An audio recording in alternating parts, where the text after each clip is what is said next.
to you live from my home office here in St. Petersburg, Florida. So I know that a number of you are going to be joining in with us over the next few moments. You know, it's hard to believe that we're in the first full week of April here, and for many of us, this is probably the start of the fourth week where we're working from home, and we're involved in distance learning through Zoom and Google Classroom and other types of technological tools that we're using along the way. So it's quite an adjustment that I know all of us have made, and we're certainly adjusting to the enrollment and marketing strategies as well. So that's why I'm here to help you, and that's the intent of this broadcast, is to provide some live interviews along the way with some schools that I think are doing an exceptional job during this difficult and challenging time. So when you log in and you join the broadcast, let us know who you are and the school that you are representing. So I see Susan Crawford here, and Susan's from Linfield Christian out in Temecula, California. So Susan, you're probably having your morning coffee as we're at lunchtime. Actually, I'm skipping lunch to be able to have this live broadcast. But if you're joining in, tell us again who you are and the school that you represent and what part of the world you're from. So it's always interesting. When I did this show last week on Thursday, we had schools represented from Romania and Albania and Brazil and the Virgin Islands and Canada. And so it's pretty cool to see people from all over. So Doug's joining in from John Paul II Catholic in Greenville, North Carolina, and Liz. Hi, Liz from Santa Fe Christian out in Solano Beach, California.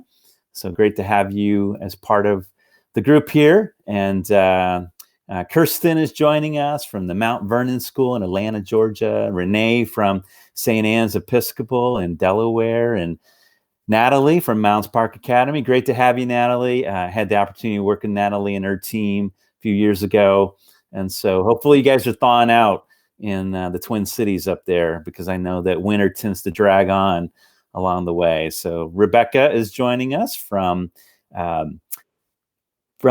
Irwin and from Thomasville, Georgia. So, okay, I'm sorry, that was your name. So Rebecca Irwin is joining us from Thomasville, Georgia. So I'm trying to read this all on the fly. So, and it's moving rapidly. And Julie from Lakeland Christian here in Florida, and Jason's here from the Village School. That's great, supporting his wife on the broadcast today, and Christian from Gainesville, Georgia, and Sarah from Vermont, and Megan from Sioux Falls, South Dakota, and Noelle from Wilmington, and Casey from Savannah, Georgia. So a lot of people all over the place. So it's great that you're joining in and that you're a part of this live broadcast today. And as you know, I'm going to be doing this 2 times a week. So on Monday at noon, and also on Wednesday at 3 p.m. And those are both Eastern Daylight Savings Time.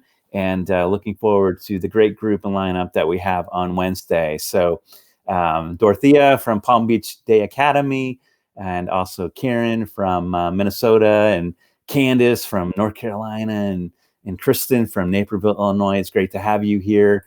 I had the opportunity to work with their team a few years ago. Karen from Connecticut, and Delane from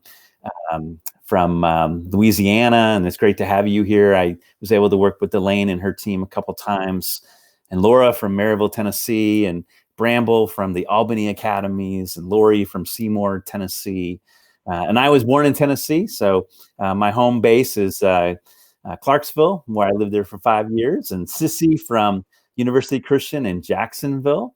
Great to have another Florida school represented, and Laura from St. Louis, and Lori from Parkview Baptist in Baton Rouge. Great to have you here. Had the opportunity to work with Don Mays and the team there several years ago, and Vicky, of course, from Santa Fe Christian. The whole team is on. So again, if you join in, feel free to tell us again who you are, and I won't be able to read everyone's name along the way, because we want to get to the show and the 3 guests that I have for you today. So today we're going to be featuring the Village School of Naples. And so this is a school that I had an opportunity to work with a couple years ago.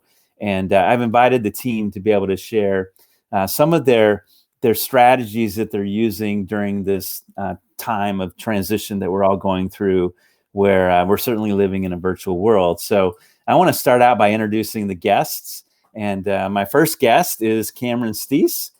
Cameron is the Director of Enrollment Management. And so Cameron, it's so great to have you on board. How long have you been at the Village School?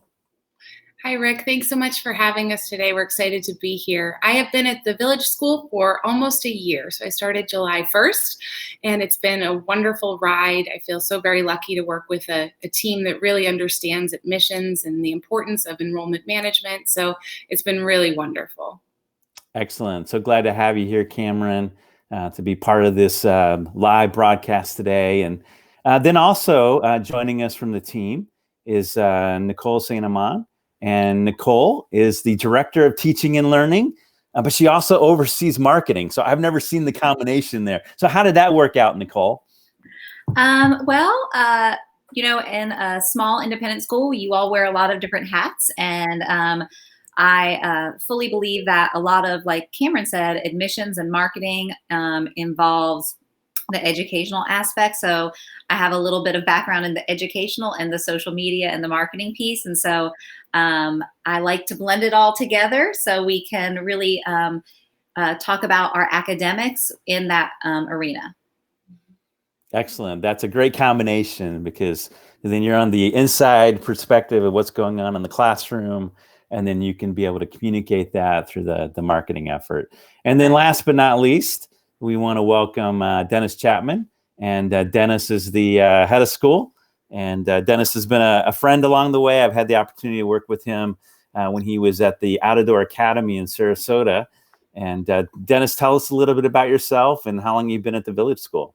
Sure. Thank you, Rick. Thank you for the opportunity to be here today.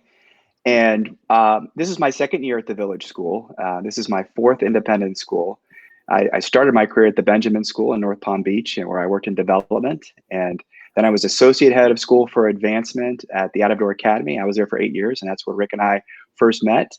And then from there, I became head of school of the new school in Fayetteville, Arkansas. I was there for 4 years prior to coming down here back to Florida, which our family were native Floridians, so we're close to home here in Naples. That's excellent. And tell us a little bit about the Village School so that our audience understands a little bit about your school. Sure. So we started in 1985 as a preschool called the Caring Place. And then in the year 2000, the school became the Village School, starting with kindergarten and then adding grades accordingly. We are partnered with North Naples Church, which is a United Methodist church. 3 years ago, or I guess 4 years ago now, we started a high school. So we have our first senior class this year of 12 seniors, which we affectionately call the TVS 12. And they unfortunately are in hibernation like the rest of us in quarantine, but they're still learning and on track to graduate. We've not missed a day due to our distance learning program. And we're already brainstorming some very personalized ways to celebrate them and their incredible achievement. We have 550 students, which is up 10% over last year, thanks in part to Rick's work with us. And a lot of great things are happening here. And I think we have a type of faculty at our school that I think is really interesting because of the startup nature of our high school that we really attract innovative and growth mindset teachers. And I think that that's been put on full display here in this unique time as we go into week 4 of distance learning and working from home. Yeah, that's excellent, Dennis. Thanks for sharing. It's a great school, and it's a pretty competitive community with other independent and faith-based schools. And but welcome back to Florida. You guys may remember a webinar that Dennis did with me this last fall on the role of the head of school in leading school growth. And Dennis is, from my perspective, one of the exemplary school heads who's very much involved in leading the school and leading by example. And you're going to hear more about that during this broadcast today. So thank you, Cameron, Nicole, and Dennis, for being a part of the live show today. So just want to start with an understanding of how your school is responding to the COVID-19 crisis. Give me a feel for your community response and faculty and staff response. Sure. It's evolving, as this thing continues to spread out much longer than any of us had anticipated. Mm. And with that, I went from 2 C's to 3 C's. Now I have 4 C's that I've been preaching. So community, communication, calm, and connectedness. And I think those are so crucial right now in this space that we're in. Much like you, probably, we've been dealing with this for the last 4 weeks since spring break. We've written 11 coronavirus updates, which I'm sure many of you have done a similar number.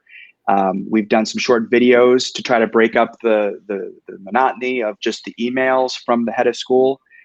We did a distance learning town hall to kick things off. And I know that can be a frightening concept for some to open it up to such a wide berth, but we were very thoughtful in the way that we did it. And we moderated the questions and really tabled things that were more individualized and really just focused on the themes that we were seeing coming through the questions. But in fact, we reached our Zoom capacity and it rolled over to our Facebook Live. So we had several hundred people participate in that effort. And then just from a kind of how we're set up, so preschool through 5th grade is asynchronous and 6th through 12th is synchronous. And that's really been going quite well, especially those with the littles. They can kind of manage it a bit better and not have to feel like they have to be at a certain set time. But we are continuing to modify and improve. In fact, we just released a parent survey last night. We've been getting the feedback from that and looking for themes that how we can address in certain areas. We certainly are not perfect by any stretch, but we came out of the gate really strong, and that's a testament to Nicole and our division heads and our faculty. It's really amazing to think about how we were able to pivot from a bricks and mortar environment to a virtual school essentially in 24 hours. And so that's a testament to them. And really just trying to find ways to keep the community connected and communicate. Virtual all-school chapels. So since we are a Christian school, we've partnered with our church to bring in different elements of it, and we keep improving that part of it. In fact, this week we added pledges and Bible reading from different students in the lower school and meshed it all together in a really nice video. And just to see those faces is just so awesome. We miss these little guys and gals' faces so much. So it's nice having them together. And then a couple of other things that we've done, we actually, under Cameron's leadership, we launched some division-specific parent coffees. So we had one this morning with lower school via Zoom, open it up to questions, kind of what's on your mind, how can we support you? Our division heads, Nicole, our whole leadership team was there. And we're going to do the same with middle school tomorrow and then upper school. And then finally, the thing that really, and an idea that kind of started really small and has evolved is something that we're calling leading from the lanai. And so obviously we're in Naples, and it's kind of appropriate. And really what it started was Nicole and I were talking about, man, we really don't have a lot of information for a newsletter like we typically do. And I said, why don't I just send a little video from my lanai, 2 minutes, just updates on what happened last week, things to look forward to this week. And the response was really positive. And so we said, let's up it up a bit, let's take it up a notch. And so this week, I interviewed our academic leadership team yesterday. So that's available on our Facebook page and our website if you'd like to preview it. And then I've actually lined up guests for the remainder of the school year in anticipation that in case we don't go back. And so everything from next week, our pastor for an Easter message and a Q&A, to students, teachers, various parts of our program, athletics, arts, and then finally our seniors, to celebrate them at the culmination of this if we do end up not going back. But I've been thinking about this series. I may just continue it in the fall because it's a lot of fun for me. I think I'm probably a frustrated sportscaster, Rick.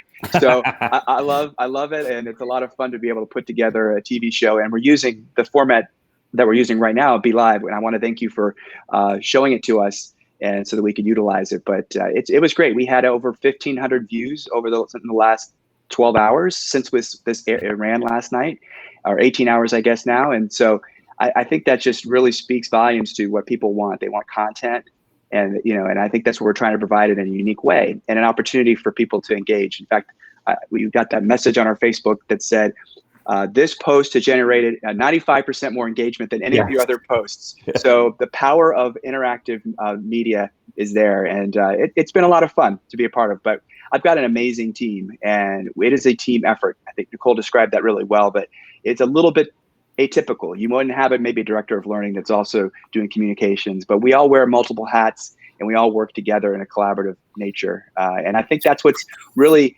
come alive. We have an agile team that can pop into different places. And I believe the job of the leader is to find the strengths, identify the strengths of your team, and put them in spots that maybe aren't typical.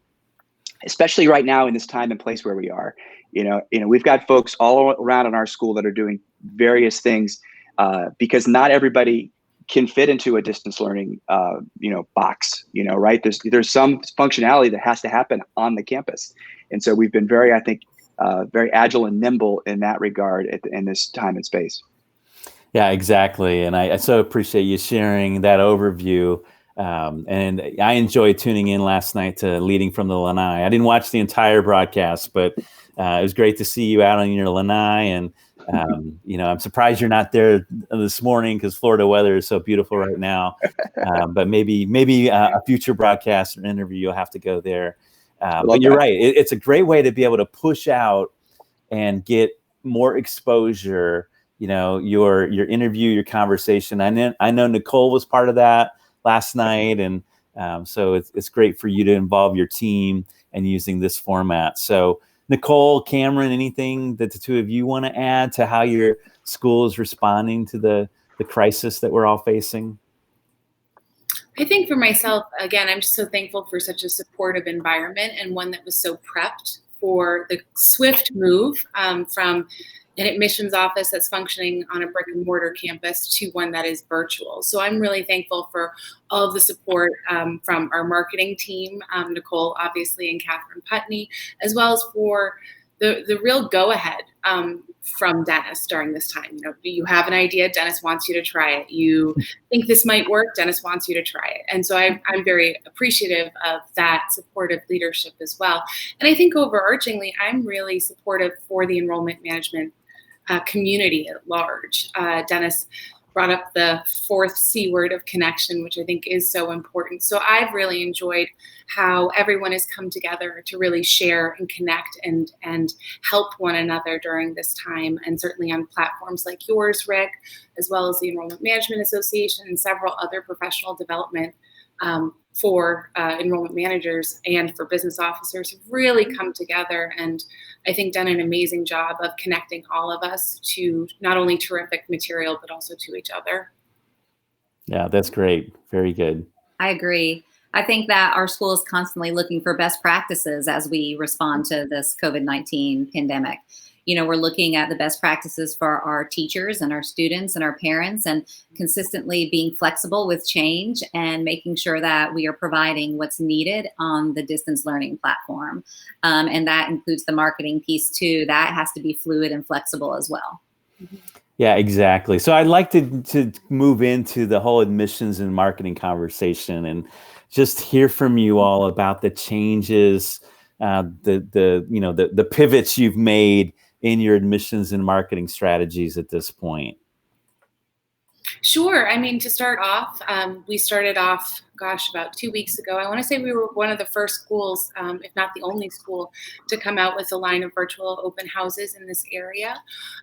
So we started off with that, doing it by division, by the Zoom platform. Obviously, a lot of nerves kind of were in our first few. It was new, and I didn't. Now you're an expert at it, right? Come on. Yeah, I'm getting better, and I'm slowly working on some of my odd idiosyncrasies that I noticed in the first few videos.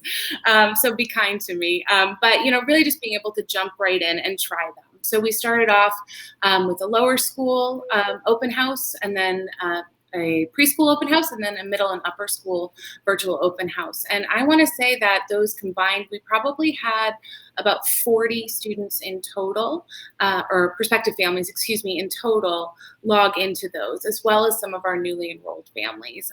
And then that was really, getting those off the ground. I certainly relied on Nicole and her team for the pop-ups on our websites, the push through social media, the advertising, the collecting of questions ahead of time so we could really take the pulse on what families were interested in learning more about prior to the event starting. So really that seamless execution, as well as the lovely graphics that they've all made for us, have really made it feel very professional and exciting, even when we felt we were kind of, doing these from home, like a video arts and crafts of sorts.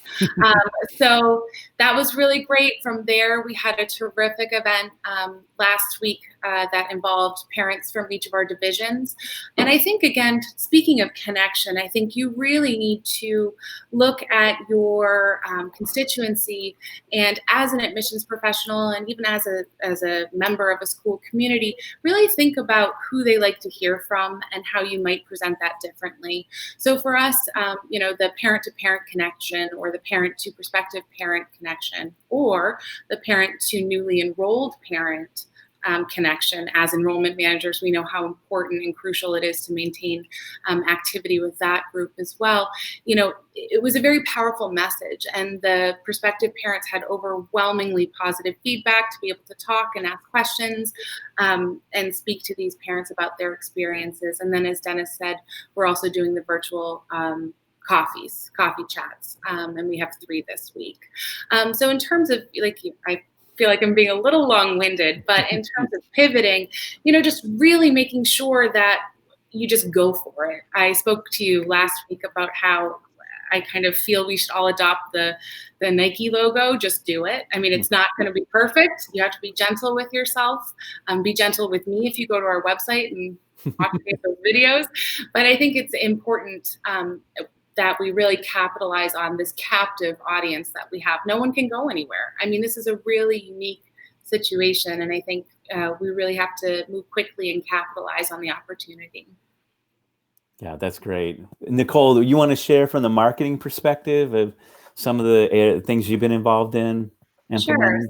So it's a lot of reinventing and coming up with ideas that are exciting virtually. And even the graphics and the ideas that are constantly flowing, like Cameron said, we have to be on top of ever changing. We've done a lot of advertising through social media.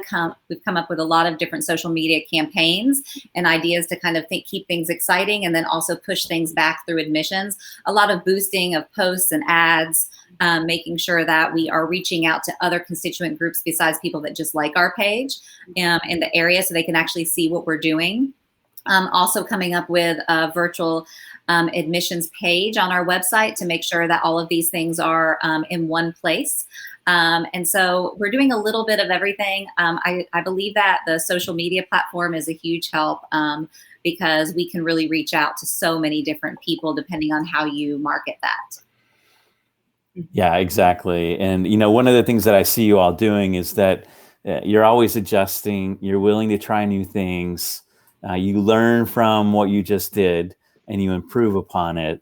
And I think that's the key for all of us as we're adjusting to this. I'd like to maybe dive a little bit deeper into that virtual open house and just to hear from you some of the steps that you took, the tool that you used, and how it worked, and how maybe you improved upon it along the way. But just give us a feel for how you were able to implement and pull off 3 virtual open houses in 1 week. That's a lot. You guys are, you don't let the dust settle at all. You're just willing to make things happen. So and Dennis must be making you guys work hard. And I wasn't going to say anything. They're making me work hard, right? Oh, is that how it's working? Yes, exactly. Yeah. That's good, though. That's exactly what you want out of a team. That you don't have to do all the work. You have a great team that are able to pull it off. So exactly. Sure. So I guess I can kind of start off with the nuts and bolts of how we approached it. So we used the platform Zoom, and we included in each of the panels the division heads, as well as Dennis, our head of school.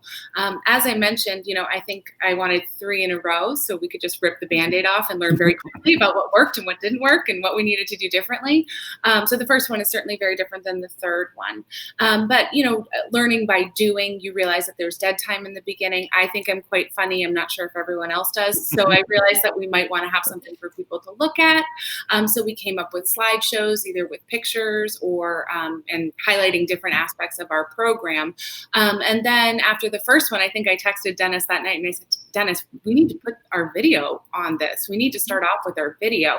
And again, using lots of different media to make the campus come alive and make people feel like they're there. And Dennis really spearheaded with Nicole a wonderful video project for us this past fall. So we've got an awesome video that kind of gives you the goosebumps and makes you feel really excited about the Village School. So we implemented that moving forward with some of the virtual open houses. That's the video where Dennis is like Knights for Life, right? Yeah. Knights for Life. Yeah. That's a great video. And if you haven't seen that, where could they find it on your website? So it's on our admissions page. It's on our about and welcome page. Good. Yeah, that's a great video. All of you should go and check out that video. But sorry to interrupt, Cameron. No, it's okay. And then we went on to a PowerPoint presentation. So I awkwardly shared my screen and tried to close all my browsers out really quickly.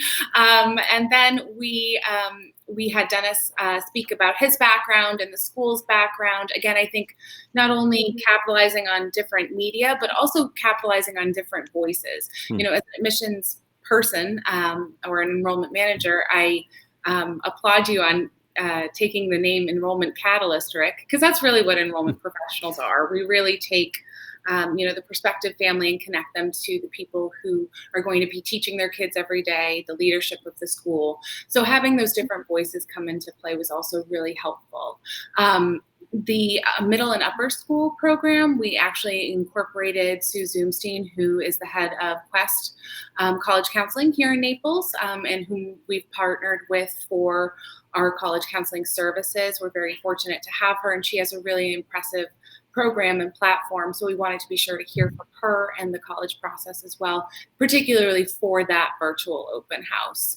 I will say nuts and bolts as enrollment professionals who spend so much of our time with prospective families and newly enrolled families, we have a really unique opportunity to kind of guide the conversation. People often are shy about asking questions at first, but if we think that something needs to be hammered home a little bit more, or Nicole says something really great about technology, but I want to make sure that she expounds upon that. I think it's really great to have a list of brainstormed questions. Again, we're in a unique position. Nicole and Dennis, they're living it every day, but we're also hearing from the outside. And so we're able to identify themes and guide that conversation. And I'm not above a little white lie and say, oh, I just got a question from the group when I actually had written it beforehand.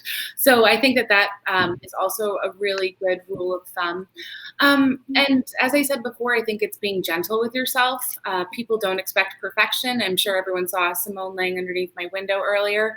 I was afraid she was going to bark when the UPS truck got here. But I will say, just being gentle with yourself. People are excited to connect with you. And I think for us, in addition to all the great marketing stuff, oh, there's a little bear. I know, you just mentioned it. Oh, that's your dog. In addition to what Nicole will share with you, for us, I was talking to someone the other day and they said, well, maybe we should have separate events for newly enrolled families. And I think you do need to have separate events for that constituency. However, I think that so much of this, they want to feel good about the decision they made. They want to feel good about the enrollment deposit that they've paid. They want to feel connected to your school, especially given all that's going on. And I also heard a lot of people kind of talking about, oh, there's so much going on. How about we wait? And I toyed with that idea too. And I asked Dennis, should we push this out at all? And Dennis was like, nope, let's do it. So, I kind of knew what the answer was going to be, Dennis. But I think that's really important because the time is now. Capitalize on people and their boredom and their paying attention to what you're doing as schools, especially as they come up with frustrations in their public school system or at other schools. So I think really capitalizing on that is really important. Yeah, I think you seize the moment, and that's exactly what you guys have done with the virtual open house. With the Zoom program, did you use just the regular meeting version of Zoom, or did you upgrade to the webinar platform? See, I'm always learning, Rick, and that's something I learned. So I had just the free account. Dennis has graciously shared his account with me moving forward. So we started off our open houses in just a Zoom meeting. Moving forward, we'll probably do more of a webinar platform for those more formalized programs. However, for the parent panel that we had last week, I really liked that informal meeting Zoom platform. So I think it really depends on what you want to accomplish from the event and just how you want to communicate that message. So, yeah. That's great. Very good. Anything that Nicole or Dennis, you want to add to the virtual open house format and how it worked and the logistics of it, what you saw from your perspective? I mean, I thought it was great. I thought Cameron did an awesome job of keeping the conversation going. There were times where we're in a virtual environment and bandwidth issues happen and sound gets dropped, and our whole team picked up the ball when it was dropped. Jason St. Amand, Nicole's husband, he jumped in a couple times when we had some issues with our counselor or maybe our dean of students where there was connectivity issues. But you're going to make mistakes. It's not going to be perfect. To Cameron's point, I think it's important to just try it, just do it, like she said, and then learn from it. And people will forgive mistakes because they understand that this is all new for us, right? And I think what's really important is meet parents where they are. I think that's been the beauty of the leading from the lanai last night is they're on Facebook. They're bored, like Cameron said. Those of us that like to go out to eat or like sports or arts, that's all done right now, and we're really trying to figure out kind of how best to capitalize on that. And so I think you just have to get out there and share your story and hear from the people. And I think if you are in an environment where you are really knocking the cover off of this distance learning piece and maybe others aren't, get out there and share that message, because parents are actually making moves now because of the unsettled feeling in maybe a public school or a large charter school or your large private school even that are maybe not quite adept at this area. So be out there and be on the forefront of it and don't be afraid to share your story and toot your horn, right? I mean, we do that in the bricks and mortar setting. Why not do it now? Especially when you have a captive audience that's really looking for information. And that's what's been amazing is just the amount of people, the 45 plus people that came to these virtual open houses. I mean, think about that. We would never have that number probably in a bricks and mortar type situation. And so a lot of these strategies we're going to continue after this. I mean, we talked about this, Naples being a place where folks kind of come into this and move here. So if you haven't moved yet and you're not able to take a tour, start with this, and then that will then tease them to look at your website, hopefully deeper. And then when they are in town, schedule a tour. So there was a question out here, what type of day do we think is best? I would say evening. We've had really good success with the 7 p.m. Eastern time for us, if you ever want to watch one. I think evening when the kids are kind of settling down and people that are working still or working from home have an opportunity to, pull up their favorite beverage in a chair and be able to have a conversation about that. So. Yeah, there's a couple other questions. Nate from Mounds Park Academy is asking, did you guys try breakout rooms? That's a feature on Zoom. Yeah. I don't know if you've looked at that. We haven't yet. But okay. Yeah. Okay. So you haven't looked at that yet. So that could be something you explore. I haven't looked at that either. The one thing that the webinar platform does is it allows you to track attendees. So you can build your registration link for your program, your virtual open house, or you could do a webinar, kind of like when I do webinars, and people click on the link. They tell you their name and email address, and they get an automatic response. They get a link to be able to log in. They get reminders. You're able to see who is there and who didn't show up, so you can follow up with the recorded version. So now you guys have the recorded virtual open houses that you did available off your website, right? So tell me how that's working, maybe from a marketing perspective, Nicole. So as far as marketing goes with any of this, getting that out there and letting people see it is going to be something that we continue to use, not just during this time, putting it on our virtual admissions page, but also continuing to maybe put that out in the future on social media or sending it to prospective families. Hey, I know you did a tour, but remember, here's a added video for you to watch, to kind of remind them. So you can use some of those lead nurturing email series, that a school does. We can shorten them. There's all kinds of ideas that we can continue to use these for our marketing program. Yeah, exactly. I'm a believer in trying out the virtual live open house like you guys have done. But there's also room to do an on-demand open house where you're actually pre-recording everything, and then your audience can access that whenever they want. And that's essentially how your recorded version is functioning on your Correct. website. And right now you're having them register through a form. Yes, so on your website. Yeah, we're doing Google Forms. So like when we do all the advertising, we did a Google form. I love the fact that with the webinar feature that you can have all of that right there, because then that's not the added step of us having to create a form to go along with that as well. So it's definitely something that will come in handy in the future. Yeah, exactly. Go ahead, Cameron. No, I was just going to say I'd be remiss if I didn't mention my colleague in admissions, Maggie Beal, who's done excellent work and has really been my sidekick, my helper throughout this whole process. And we really, she managed the questions and she got me the information that I needed. And I wanted to make sure that I threw out some kudos to her in this process as well. Yeah, it takes a team, and you're all working together to try to accomplish this new initiative. And that's one of the things that I find schools doing right now, is that we're being stretched to try new things that we haven't done before. And so we're on more videos than we've ever been on, and we're stretched. You probably would have never done Leading from the Lanai, Dennis. And but now it's a strategy that actually could carry over.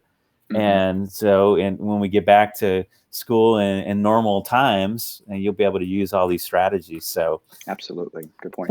Yeah, I see a few other questions coming in, and feel free to add in your questions, because we want to make sure that the team has an opportunity to be able to interact with you. So Karen's asking, other than the website, how did you advertise the virtual open house? So we did obviously the website with pop-ups. We emailed our constituents through our fax program and through Final Site.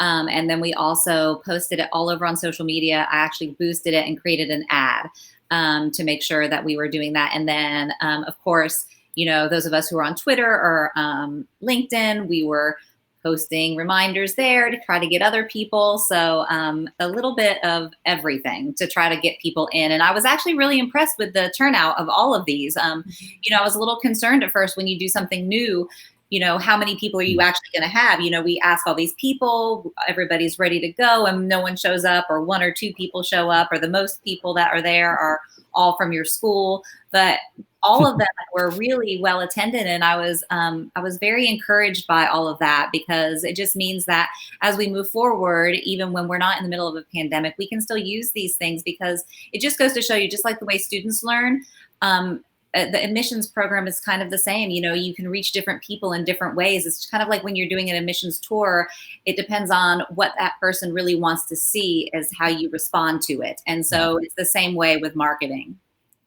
Absolutely. And I will add as well, Nicole, that we have a great program called Canva, where you all were able to make the really excellent graphics. They do a great job, and it looks really professional, and it's fairly user-friendly from what I understand as well. Yes. Yeah, I love Canva. It's a program for those who aren't designers to be able to create nice graphics. So if you haven't plugged into that, you should do that. Sarah's asking a question about how have you used Instagram to be able to engage your students and parents? So we actually use Facebook, Instagram, Twitter, and we're looking at Snapchat. But as far as Instagram goes, we actually put everything that we post. We use an app called Mav Social that actually posts across all three platforms, and you can actually even add more in.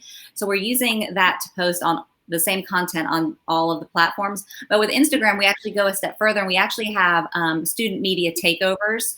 And we're actually continuing those virtually, even though we're not in school. So that way, the majority of our Instagram followers are our students and some of our younger parents. And so it's a totally different constituent group. So having our some of our high schoolers do social media takeovers kind of breaks up the content on our Instagram page and makes it a little bit more engaging for that constituent group. Yeah, that's great. Very good. Excellent. Renee's asking a question. What was the focus of the predetermined questions? Is she talking about the questions that I came up with, or the questions Mm-hmm. that the families asked in advance? I think yours. Mine? Okay. So it really depended on the division that I was speaking of. I sat back and I tried to think with each division what I've heard really resonates with people and what I found to be different from our competitors, and something that made us shine a little bit brighter, perhaps, compared to other programs around us. So for instance, for our preschool, we have really low ratios of teacher to student or caretaker to student. So that was really a strength of our program. We also have, spectacular related arts that I think it's pre-K3 starts going to all the way through 5th grade, which include immersive Spanish, music, Tink Lab. Am I saying that right, Greg? Tinkering. Sorry. Making up classes over here. That's all right. Tinkering, and a music program. So, and that's something that the kids get exposed to from a very young age, which isn't necessarily always the case at other schools. So really highlighting that. I would say, just the passion and just the experiences of my colleagues that I was able to touch upon. So it really depended on the division, and also things that I think and have heard really set us apart from that client base of prospective students or newly enrolled students. Yeah, that's great. Vicky's asking the question, how did you control the voices in the big groups? So who speaks when? Zoom groups sometimes has over talking. Sure. So for us, I think this was my colleague's favorite phrase that we would send out: "You will be muted upon entry." So that is very important for the maintenance of the sound quality, and we just explained that in the beginning. So we would always mute everyone, so that would help kind of maintain the integrity. And then additionally, what we would do is I encouraged people during the housekeeping section of the presentation to email or chat with, my colleague Maggie, and she would gather the questions, and then she would end up sending them to me via text. So it was pretty seamless. No one really spoke. Every once in a while, someone couldn't figure out how to mute themselves, so you can figure that out, and as the host, you can actually mute them. So it wasn't really a problem. And in terms of the actual presenters, that's why I really suggest having some sort of a PowerPoint, because it does guide that conversation.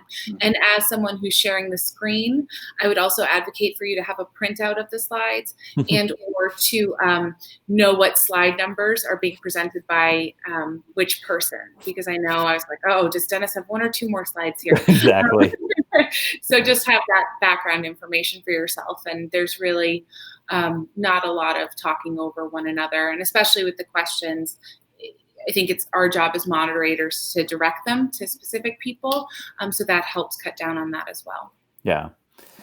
I want to go back to leading from the lanai, because I think that's a great opportunity for you to engage your audience and just share with us kind of what your plan is, Dennis, moving forward, of how you want to use this. You said you had a number of different guests lined up for interview slots.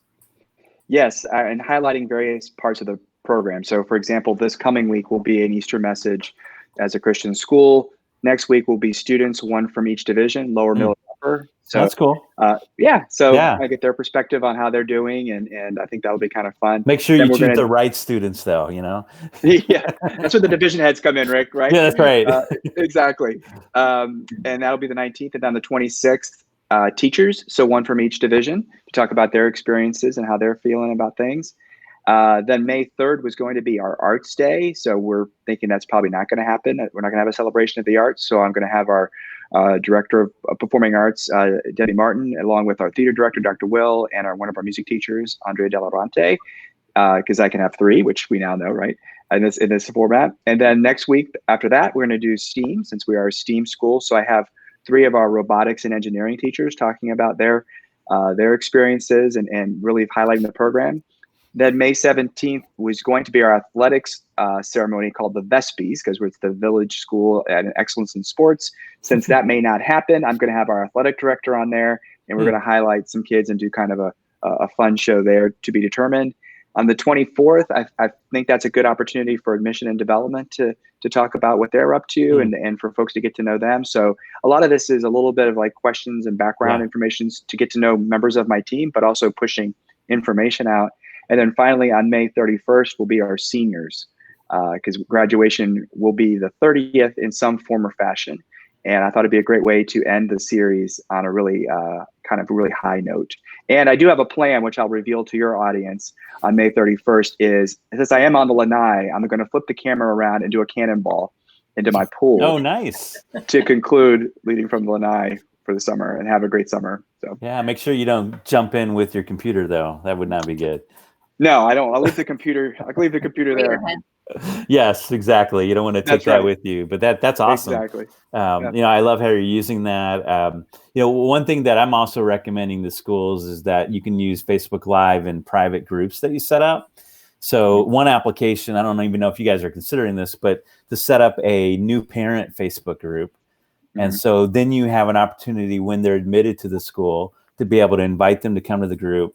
And then you can use this live broadcast in there to be able to highlight the school, connect them, and be able to onboard them, because you're not going to have your traditional programs there at the school.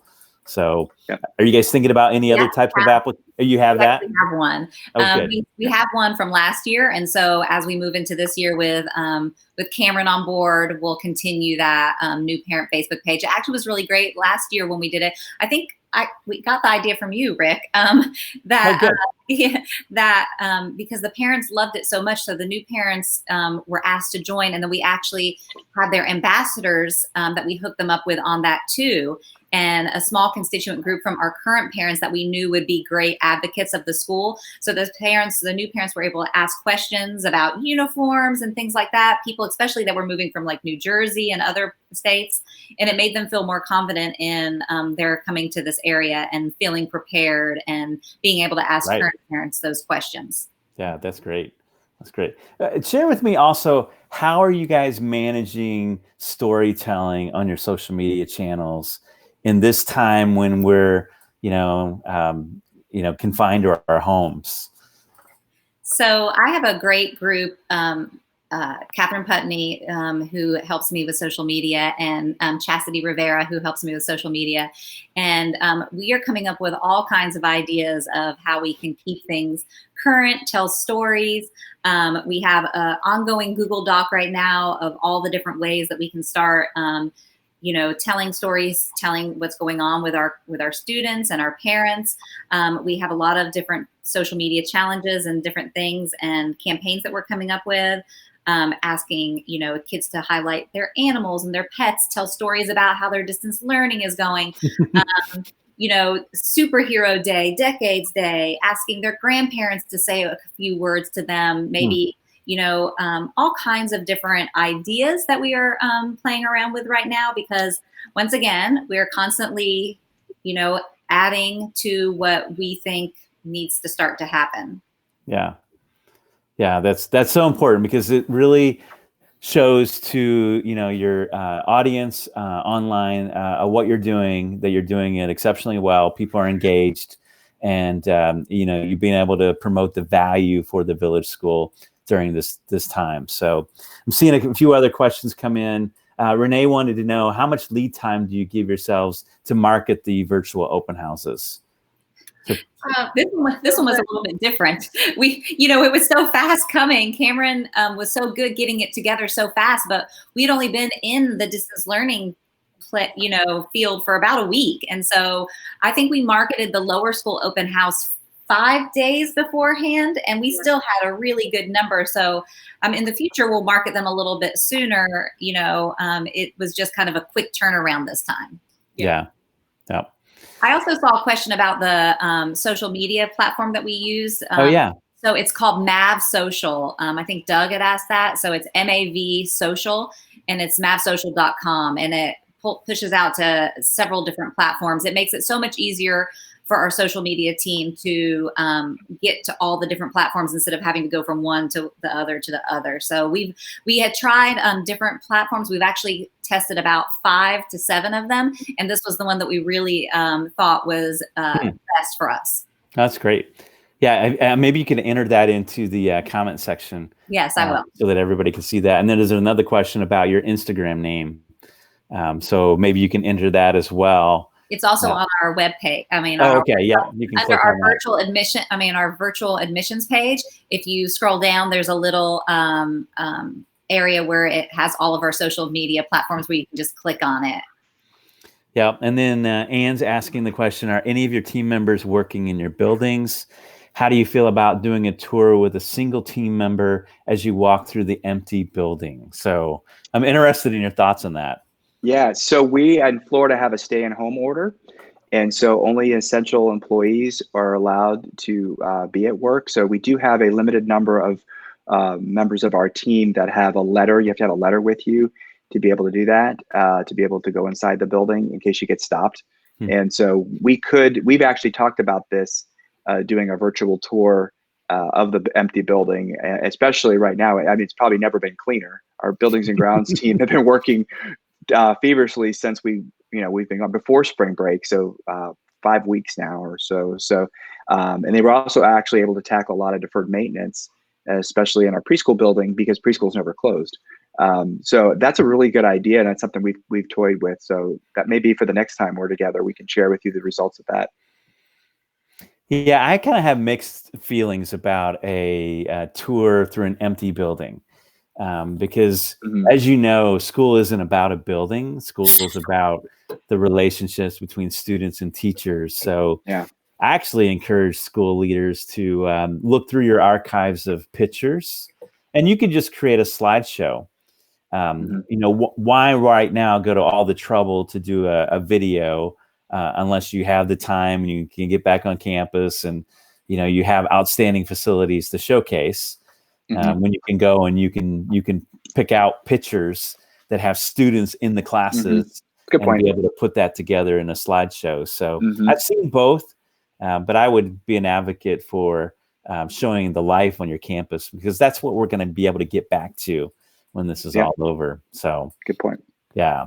You guys have any final words of wisdom, advice for the group here as you think about enrollment and marketing strategies in this virtual world? I forgot to mention earlier that we're, again, in an effort to connect with families in a myriad of different ways and improve that connectivity. Nicole and I actually researched a bot chat feature on our website, and we got the green light from Dennis. So we're in the process of essentially informing the bot, mapping it. Again, I'm not entirely sure how all that works, but so that it will help guide families to information on our webpage that they might like to have. And then it also has a live chat feature, which is really nice. So we're going to dedicate certain time during the day to be live, if you will, on our website and answer questions in real time. It also has a really nice calendar scheduling feature. So we'll be able to schedule Zoom calls or phone calls with prospective families in a really immediate way. Yeah, that's great. Now, you guys use Finalsite as your platform for your website. Is that bot chat feature through Finalsite, or is it? No, it's actually through a company called Drift.com. And I know Dennis reached out to his contact at Finalsite. I believe Rob, correct, Dennis? Rob DiMartino, yes. And he suggested that we look into the Drift system as an add-on to our website. So this was something that we discussed in the fall, but I think it really became quite pressing at this time. And it works really well with Final Site. I mean, it was really easy to put in the website and integrate, and no problem at all with it. Yeah. Yeah, that's great. I see that on a number of school websites, and it's just another way to be able to have a real-time conversation or be guided through some key steps and information about your school. Because the reality is, our parents, we're all living in this online world right now, so we're probably spending more time than we ever had planned on, in this online environment. Surfing around. So I think it's a great time to be able to capture the attention of prospective parents along the way. Absolutely. Absolutely. And then again, I think I started off with my advice, but I'll certainly reiterate it. I think it's really important to be gentle with yourself, to try new things. Feel free to flood your first event with people from your own community. So it looks like there are a lot of people on your Zoom call or Zoom webinar, even if there's only 3. I think, and again, just going for it and trying it. There's a saying that don't let the perfect get in the way of the good. And I think that is something for all of us to keep in mind right now. Is it doesn't have to be perfect, but doing something is infinitely better than doing nothing. So that's a good point. And I would say too, a lot of these tools are free, but there are many, some of these that are not, including the Drift. And if those of you that are in marketing and admissions, I would encourage you to advocate for these tools with your head of school. These are really good expenditures to consider, because you have to pivot your marketing strategy in these times. And then really just to conclude, I have a 5th C, I would say, obviously communicate with transparency, empathy, but in addition to community, communication, calm, and connectedness, compassion. Everyone's going through this together, and it's a challenging time. And I think as much as you can, be compassionate to yourselves and to others in your community. Yeah, that's so important. Very important. Well, I really have appreciated your thoughts, you sharing your successes, what you've learned along the way. For me, the main takeaways are that it's okay to step in and try some things that maybe you haven't done before, just like you all did with the virtual open house. And what you have demonstrated is that it's an effective way to reach prospective parents, because you had prospective parents show up for your online virtual open houses. So that's a great tool. And I highly recommend that schools pivot to using that type of a strategy now. I also love the leading from the lanai and using Facebook Live. It really extends your reach. I was looking at some of my stats on my Enrollment Catalyst page, and just my typical post might have 100, 150 people see those. But when you push out a live video, it exponentially increases. It's just amazing. Even like for this broadcast, there's been anywhere up to 100 people that have been tuning in, and more will tune in later because the recording is dropped on your Facebook page.